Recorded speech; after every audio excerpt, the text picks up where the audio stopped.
People who are buying a presents online this holiday season have more options than ever in terms of payment and also in terms of not paying immediately. Klarna offers one of those options. It's a buy now, pay later service. It's also the most highly valued privately held fintech in Europe. And the founder and CEO, Sebastian Siemiatkowski, is joining us right now. Sebastian, it is great to see you again. I want to start actually not with holiday shopping, but somewhere else, if I could, because we here on the show have been talking a lot about the hot IPOs recently. We've also, of course, been talking about one of your competitors, Affirm, which now appears to be delaying its IPO.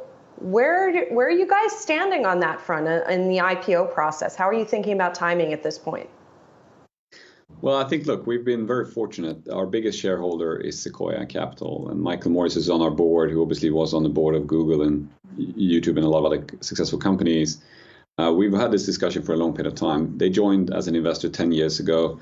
They've had a very long-term perspective, and we still do. So, we'll see how things develop. But from our perspective, there's benefits to IPOing and being public, but there's also a lot of benefits to being a private company. Private markets are still very liquid, and also it allows us to be very long-term about what we're doing, because we generally think that this is going to be the decade of disruption in retail banking. The last one was about the disruption of retail. Now it's retail banking's time, and in that disruption, you want to have a long-term objective because there's going to be a massive shift in this market. Sebastian, I do want to, let's just assume you are going to stay a private company. You got a bank license, I believe, in 2017. What are your plans to utilize that more in 2021 and beyond?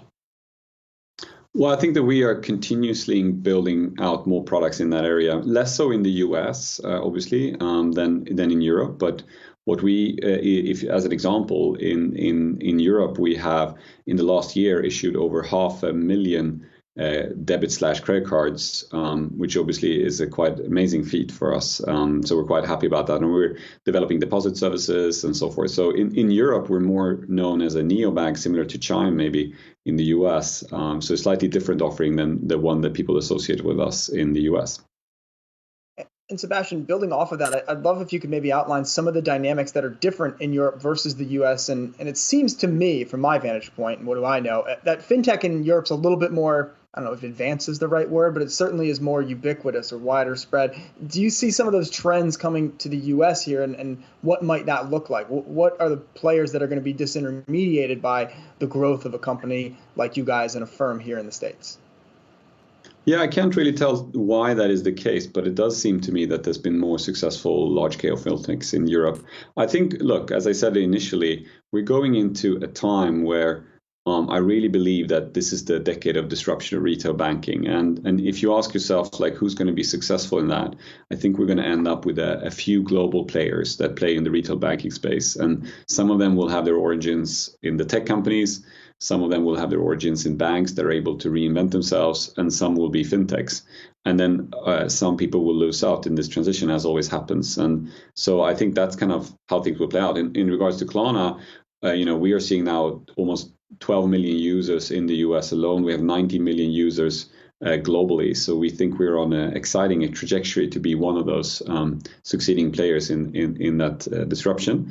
And obviously over time, we want the consumer experience to be the same across all markets, because we're seeing that that is actually doable today. I mean, 10 years, 20 years ago, it was very difficult for a bank to offer consumer services across all these jurisdictions because it was so many different regulations, different challenges. But today, it's actually possible to do that thanks to the more modern technology that we used in the legacy banks.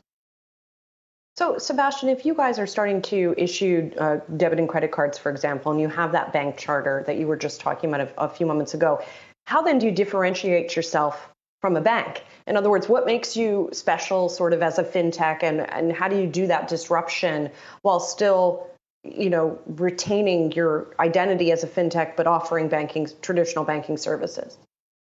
Well, I think it's in that mix, actually, that the excitement is that we're both kind of a fintech, fast moving, fast paced, innovate a lot, give a lot of try new product offerings, be very customer obsessed. I mean, the biggest, it's not maybe a big secret, but the problem is that the banking industry had more or less given up on their customers. They're not very customer obsessed. They're more profit obsessed.